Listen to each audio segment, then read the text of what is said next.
Morning students, आज मैं आप सभी लोगों के सामने क्लास 10th का हमारा सिविक्स का फर्स्ट चैप्टर पावर शेयरिंग, इसी चैप्टर के बारे में आगे के टॉपिक्स को आज हम पढ़ेंगे। तो आज का जो हमारा जो टॉपिक जो है वो है फॉर्म्स ऑफ पावर शेयरिंग। मतलब ये कि पावर शेयरिंग के रूप। तो इस चैप्टर के टॉपिक्स को स्टार्ट करने से पहले मैं आपको ये बतला दूँ, इससे पहले जो हमने जो पढ़ा है वो आपको रिकॉल करा देता हूँ। ध्यान दीजिए, इससे पहले हम लोगों ने ये पढ़ा था बेल्जियम और श्रीलंका की स्टोरी को हमने पढ़ा था कि बेल्जियम में किस तरीके से सोशल डाइवर्सिटीज़ मौजूद थी, श्रीलंका में क्या सोशल डाइवर्सिटीज़ किस तरीके से मौजूद था।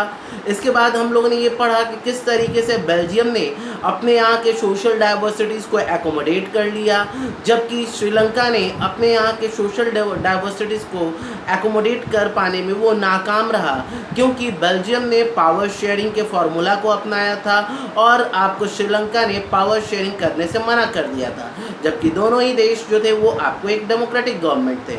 उसके बाद हमने ये पढ़ा था कि पावर शेयरिंग्स के जो है रीजंस पढ़े थे, जिसमें मैंने आपको प्रूडेंशियल और मोरल रीजंस जो है वो पावर शेयरिंग का मैंने आपको बताया था। तो आज हम जो है फॉर्म्स ऑफ पावर शेयरिंग इस टॉपिक को स्टार्ट करेंगे। तो इस टॉपिक को जो है फॉर्म्स ऑफ पावर शेयरिंग, ये आपको मैं बता दूं कि एक पहले से एक कथन चला हुआ आ रहा था, ठीक है। ध्यान दीजिएगा, ये फॉर्म्स ऑफ पावर शेयरिंग यानी पावर शेयरिंग का रूप जो है, ये हम लोग जो टॉपिक जो पढ़ रहे हैं इसकी स्टार्टिंग इस तरीके से है कि पहले एक जो है नोशन था कि political power should not be divided. There was an old notion that the political power should not be distributed. It should be in the hand of one or the group of people living at a particular place. मतलब ये कि पहले ये एक पुरानी प्रथा या कथा थी जिसमें यह बताया गया था कि भाई पावर को जो है ना वो शेयर करना नहीं चाहिए, यानी पॉलिटिकल पावर जो है ना वो किसी एक व्यक्ति के हाथों में होना चाहिए। पॉलिटिकल पावर जो है ना वो डिस्ट्रीब्यूट नहीं करना चाहिए, क्योंकि अगर हम पॉलिटिकल पावर को जो है डिस्ट्रीब्यूट करते हैं तो फैसले जो है वो हम जल्द नहीं ले पाएंगे और किसी भी फैसले को हम जल्द लागू भी नहीं कर पाएंगे, यानी क्विक डिसीजंस जो है वो नहीं लिया जा पाएगा और साथ ही साथ उसे जो है तुरंत जो है उसे लागू भी नहीं किया जा सकता।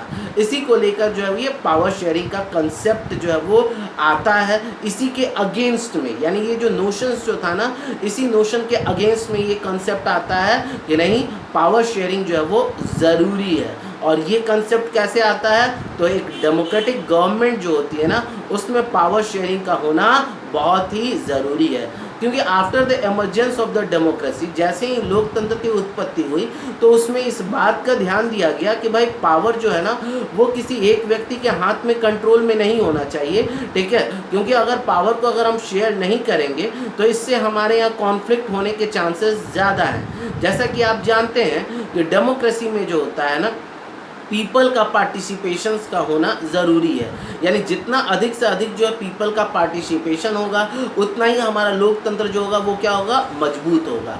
आप ज़रा देखिए कि डेमोक्रेसी का कंसेप्ट क्या है, by the people, for the people, of the people. हर जगह पर आपको क्या आया, by the people, of the people, for the people, यानी हर जगह यहाँ पर आप देख रहे हैं कि पीपल ही आ रहे हैं, यानी लोग, यानी सारी पॉलिटिकल पावर का केंद्र कौन है, लोग ही हैं। राजनीतिक तौर पे सारी जो ताकतें जो मिली हैं, ठीक है, वो कैसे मिली हैं, वो पावर्स जो है वो जनता के द्वारा आपको दी गई है। चाहे वो आप हमारे डेमोक्रेसी में हमारे प्राइम मिनिस्टर हों या फिर हमारे एमपीज़ हों, एमएलए हों, ठीक है, चीफ मिनिस्टर हों, हर जो आपको जो है पावर जो पॉलिटिकल पावर जो डिराइव जो हुआ है वो कहाँ से, उसका स्रोत कौन है, तो जनता ही है, ठीक है। तो लोकतंत्र में क्या होना चाहिए कि जनता के हितों का ध्यान ज़रूर देना चाहिए, यानी जो गवर्नमेंट जो होगी वो क्या करेगी कि लोगों के हितों में ध्यान रखकर ही फैसले लेगी। किसी भी तरह की कोई भी पब्लिक पॉलिसीज़ अगर वो बनाती है तो उसमें समाज के हर वर्गों के इंटरेस्ट को उसको देखना ज़रूरी है। ऐसा कोई पॉलिसीज़ ना बनाया जाए जिससे कि क्या हो, जनता के हितों का ख्याल ही न रखा जाए, यानी किसी खास सेक्शन ऑफ द सोसाइटी को जो है ऐसा महसूस हो कि that we are not the part of the nation, they should not feel alienated. क्योंकि उन्होंने भी आपको जो है इम्पोर्टेंट रोल निभाया है पावर को जो है आपको देने में। यानी कोई भी गवर्नमेंट को अगर पावर अगर मिली है तो वो पावर जनता के द्वारा ही मिली है। तो उस गवर्नमेंट का क्या काम है कि समाज के हर वर्गों के लोगों के विचारों का सम्मान करना, respect the diversity, respect the views of the people. अब हम लोग बात करेंगे फॉर्म्स ऑफ पावर शेयरिंग में आपको दो तरह के दो पॉइंट्स को हम लोग आज डिस्कस करेंगे। टोटल 4 पॉइंट्स है जिसमें 2 पॉइंट्स जो है मैं आपको बता रहा हूँ। देखिए ये 2 पॉइंट्स क्या हैं, एक है हॉरिजॉन्टल डिस्ट्रीब्यूशन ऑफ पावर और दूसरा है वर्टिकल डिवीजन ऑफ पावर। तो सबसे पहले हम लोग हॉरिजॉन्टल डिस्ट्रीब्यूशन ऑफ पावर को समझते हैं। देखिए क्या है हॉरिजॉन्टल, मतलब को समझिए। हॉरिजॉन्टल यानी जो है आपको सीधा, ठीक है। पावर जो है ना वो क्या है डिस्ट्रीब्यूट हो रहा है, लेकिन कैसे डिस्ट्रीब्यूट हो रहा है। देखिए गवर्नमेंट जो होती है सेम लेवल पर, मान लीजिए कि हमारे देश में क्या है सेंट्रल गवर्नमेंट है, स्टेट गवर्नमेंट है, ठीक है, और तीसरा क्या है लोकल सेल्फ गवर्नमेंट है। समझिएगा मैं आपको जो है क्या बतला रहा हूँ, ठीक है। हॉरिजॉन्टल पावर शेयरिंग क्या है, तो हॉरिजॉन्टल पावर शेयरिंग क्या है ये आप जानिए कि देखिए होता क्या है कि एक गवर्नमेंट है, कौन, सेंट्रल गवर्नमेंट। अब इस सेंट्रल गवर्नमेंट जो होती है हमारे देश में जो है यूनियन गवर्नमेंट या एक गवर्नमेंट जो इंटायर कंट्री के लिए जो होता है वो क्या है सेंट्रल गवर्नमेंट, जो कि पूरे देश के लिए होती है। तो ये सेंट्रल गवर्नमेंट में क्या आया कि आपको लेजिस्लेचर हुआ, एग्जीक्यूटिव हुआ और जुडिशरी हुआ। ध्यान दीजिएगा लेजिस्लेचर, एग्जीक्यूटिव एंड जुडिशरी, ठीक है। तो ये तीनों जो है ना लेजिस्लेचर, एग्जीक्यूटिव और जुडिशरी ये सब एक ही लेवल पर है। एक ही लेवल पर मतलब क्या हुआ सेम लेवल पर है। यानी यहाँ पर आप ये देखिए कि चाहे वो सेंट्रल गवर्नमेंट हो या स्टेट गवर्नमेंट हो, हर गवर्नमेंट में क्या है लेजिस्लेचर है, एग्जीक्यूटिव है, जुडिशरी है ना। स्टेट गवर्नमेंट में भी लेजिस्लेचर, एग्जीक्यूटिव और जुडिशरी है और सेंट्रल गवर्नमेंट में भी क्या है लेजिस्लेचर, एग्जीक्यूटिव और जुडिशरी है। यानी एक लेजिस्लेचर, एग्जीक्यूटिव और जुडिशरी जो है वो पूरे किसके लिए है, पूरे इंटायर नेशन के लिए है। और एक लेजिस्लेचर, एग्जीक्यूटिव और जुडिशरी किसके लिए है, ये एक पर्टिकुलर स्टेट के लिए है, ठीक है। तो ये सब एक ही लेवल पर है, एक ही लेवल पर है, ठीक है। लेकिन पावर जो इनके द्वारा जो place at the same level, ठीक है, एंड एक्सरसाइजेस देयर पावर्स, ये एक ही लेवल पर हैं और क्या कर रहे हैं पावर को एक्सरसाइज कर रहे हैं, ठीक है। यहाँ पर क्या आप देखिएगा कि देखिए लेजिस्लेचर जो है लॉ मेकिंग बॉडी है, कार्यपालिका, विधि पालिका, न्यायपालिका। लेजिस्लेचर क्या है लॉ मेकिंग बॉडी है। ये लॉ मेकिंग बॉडी जो है इसको किसने अपॉइंट किया, लोगों ने अपॉइंट किया, ठीक है। Executive, who are the executive, the president, the prime minister, cabinet ministers, all the ministers are the what, they are the executive, okay. तो ये एग्जीक्यूटिव है कौन, राष्ट्रपति, प्रधानमंत्री और अन्य मंत्री। ये क्या कर रहे हैं, ये अपने फैसलों को क्या कर रहे हैं एग्जीक्यूट कर रहे हैं, ठीक है। जैसे फॉर एग्जांपल अभी देखिए कोविड-19 के केस में देख लीजिए, एक एग्जांपल के जरिए समझिए। देखिए क्या हो रहा है, हेल्थ मिनिस्ट्री जो है वो क्या कर रही है, वो गाइडलाइंस जारी कर रही है, ठीक है। प्रधानमंत्री जो है वो क्या कर रहे हैं, फैसले ले रहे हैं लॉकडाउन से संबंधित। और उस जो फैसले जो हेल्थ मिनिस्ट्री जो ले रही है, ठीक है, वो किसके लिए है, पूरे इंटायर गवर्नमेंट के लिए, पूरे इंटायर नेशन के लिए है। जो फैसले प्रधानमंत्री ले रहे हैं वो किसके लिए है, पूरे इंटायर नेशन के लिए है। तो एक इंटायर नेशन के लिए ये पूरा फैसला ले रहे हैं, क्योंकि सेंट्रल गवर्नमेंट जो है या हेल्थ मिनिस्ट्री जो है वो किसके लिए वर्क कर रही है, for the benefit of all the people living in the nation. They are executing the laws. They are also executing the laws. For whom? For the welfare of all the people living in our country. And it is enforceable. It is enforceable by all the states.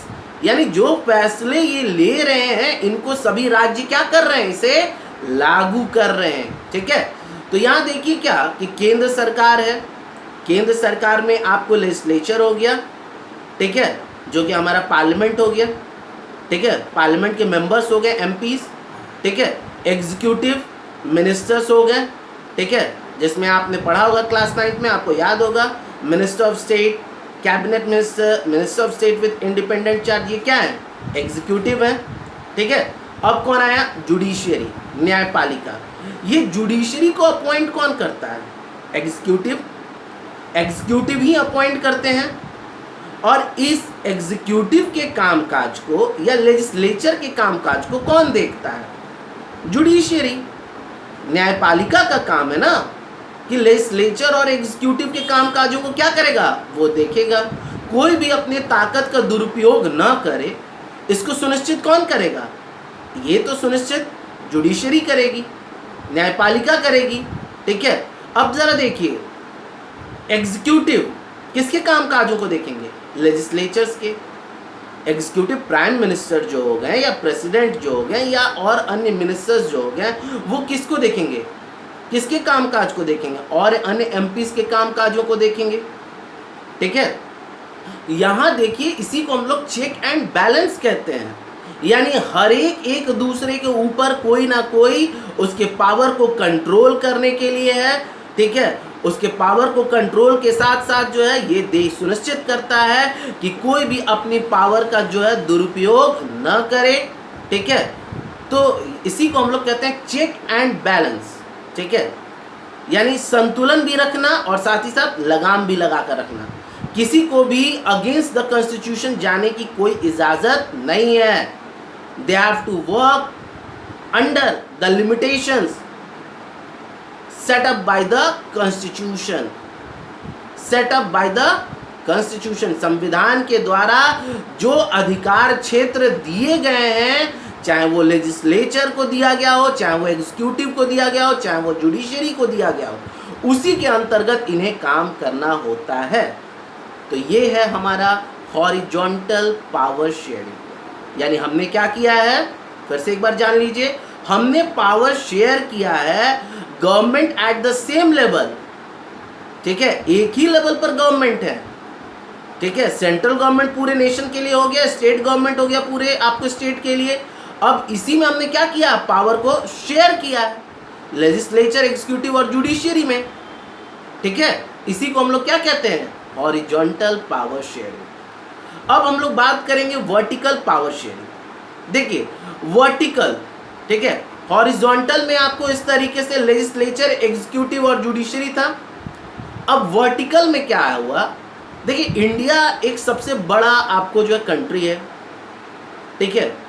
तो India 7th largest country है world में।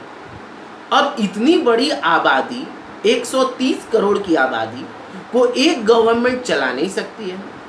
तो यहाँ पर क्या है, अब 130 करोड़ आबादी को चलाने के लिए अलग अलग स्तर की सरकारें चाहिए।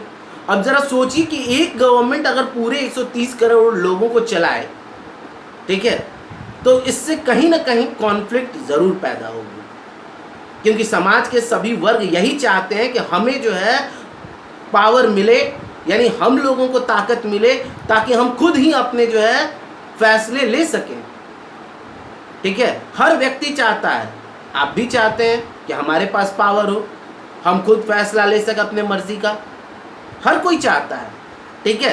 तो यहाँ पर हमने क्या किया, कौन सा सेटअप अपनाया इतने बड़े 130 करोड़ की आबादी को चलाने के लिए, हमने जो है vertical form of power sharing की। मतलब ये कि सेंट्रल गवर्नमेंट ने क्या किया, अपने पावर को जो है और अन्य जो है यूनिट्स में बांट दिया, और ये यूनिट्स हमारे हैं स्टेट गवर्नमेंट और लोकल सेल्फ गवर्नमेंट, ठीक है, जिसको हम लोग 3rd टायर ऑफ गवर्नमेंट भी कहते हैं, ठीक है। क्षेत्रीय सरकारें, यानी केंद्र सरकार जो कि गवर्नमेंट जो थी वो किस लेवल की थी, एंटायर नेशन की। राज्य सरकारों का गठन किया गया, केंद्र सरकार ने क्या किया, ताकतें जो है वो किसको दे दी, राज्य सरकारों को दे दी।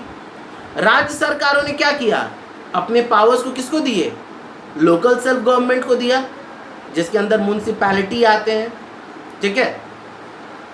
तो यहाँ पर आपको ये देखिए कि किस तरीके से पावर का शेयरिंग हुआ है। सभी को अपने अपने तरीके से फैसले लेने का अधिकार है। राज्य सरकार के पास भी बहुत सारे ऐसे सूची हैं जिस पर वो फैसला ले सकते हैं। ठीक है, राज्य सरकारें जो होंगी वो उनके पास जो आमदनी के जो स्रोत होंगे उसको लोकल सेल्फ गवर्नमेंट को वो देंगे, शेयर करेंगे, ताकि लोकल सेल्फ गवर्नमेंट अपने जो है एक्सपेंसेस को मीट कर पाए। तो यही है third tier of government, local self government. और ये जो सेंट्रल ने क्या किया, पावर स्टेट को दिया और स्टेट ने जो है वो लोकल सेल्फ गवर्नमेंट को दिया। इसी को हम लोग कहते हैं क्या, वर्टिकल पावर शेयरिंग। इस तरीके की पावर शेयरिंग आपको सभी देशों में नहीं मिलेंगी। बहुत सारे ऐसे देश हैं जहां पर कि एक ही जो है गवर्नमेंट वो पूरे कंट्री को कंट्रोल कर रही है। लेकिन हमने क्या किया, अपने कंट्री में सभी लोगों के हितों को देखते हुए ट्रू डेमोक्रेसी की भावना से हमने क्या किया, पावर जो है वो शेयर किया, ताकि भविष्य में किसी तरीके की कोई कॉन्फ्लिक्ट ना हो। अब इसको जरा समझिए ना, केंद्र की सरकार को कौन चुन रहा है, आप ही चुन रहे हैं। राज्य की सरकार को कौन चुन रहा है, आप ही चुन रहे हैं। गांव में मुखिया का जो चुनाव होता है, सरपंच का, उसको कौन चुन रहा है, हम ही चुन रहे हैं, लोग ही चुन रहे हैं। पूरी तरीके से आप यहां पर ये समझ सकते हैं कि आखिर पावर का कंट्रोल किसके हाथ में है, पीपल, लोगों के हाथ में। हम ही लोगों के हाथों में पावर है, क्योंकि हमने ही क्या किया है, डायरेक्टली हम शासन नहीं कर रहे हैं। हमने क्या किया है, हमने अपने बिहाफ में एक रिप्रेजेंटेटिव को चुना और वो रिप्रेजेंटेटिव को कॉन्स्टिट्यूशनली पावर जो है वो गवर्नमेंट के द्वारा ग्रांट किया गया और वो शासन कर रहा है। ठीक है, तो इसी को हम लोग vertical form of power sharing कहते हैं। देखिए, system of check and balances को हम इस प्रकार से भी समझ सकते हैं। देखिए, किसी भी प्रकार का अगर कोई भी लॉ अगर लेजिस्लेचर के द्वारा बनाया जाता है और वो law against the fundamental right होता है या फिर अनजस्ट होता है या against the basic ideas of the constitution होता है, तो उस लॉ को जुडिशरी के पास पावर है कि लेजिस्लेचर के द्वारा बनाए गए उस कानून को जो है इनवैलिड करार कर दे। जैसा कि बिहार के केस में हुआ था। बिहार में शराबबंदी के केस में नीतीश गवर्नमेंट के द्वारा जो बनाया गया जो कानून जो था, उसको क्या किया गया था, पटना हाई कोर्ट के द्वारा उस कानून को निरस्त कर दिया गया था, इनवैलिड करार कर दिया गया था। दूसरी बात, जो लेजिस्लेचर्स जो होते हैं ना, वो एग्जीक्यूटिव को भी कंट्रोल करते हैं। ठीक है, जैसे एग्जीक्यूटिव में कौन आया, chief minister, prime ministers, other ministers. तो ये मिनिस्टर्स जो होते हैं वो क्या होते हैं, अकाउंटेबल और रिस्पॉन्सिव होते हैं। अपने हर फैसले के प्रति इनकी क्या होती है, उत्तरदायित्व होती है। और ये उत्तरदायित्व जो है उनकी कहाँ होती है, तो लेजिस्लेचर में, यानी पार्लियामेंट में। ठीक है, अगर एमपी हैं तो उनकी जिम्मेदारी, उत्तरदायित्व जो है वो कहाँ बनती है, सदन में, यानी पार्लियामेंट में। और अगर एमएलए हैं तो उनका उत्तरदायित्व कहाँ बनता है, विधानसभा में। वहाँ पर जो अन्य जो लीडर्स जो होंगे, एमपी या एमएलए, वो उनसे क्वेश्चन करेंगे। ठीक है, उनके वर्क को लेकर, उनके पॉलिसीज़ को लेकर। तो वहाँ पर उन्हें जो है सही जवाब देना होता है, यानी उनको अपना स्पष्टीकरण देना होता है। तो स्टूडेंट्स, आज के इस वीडियो में फिलहाल इतना ही। आगे की क्लासेस में मैं आपको इस चैप्टर से रिगार्डिंग नेक्स्ट अपडेट्स दूंगा। Thank you.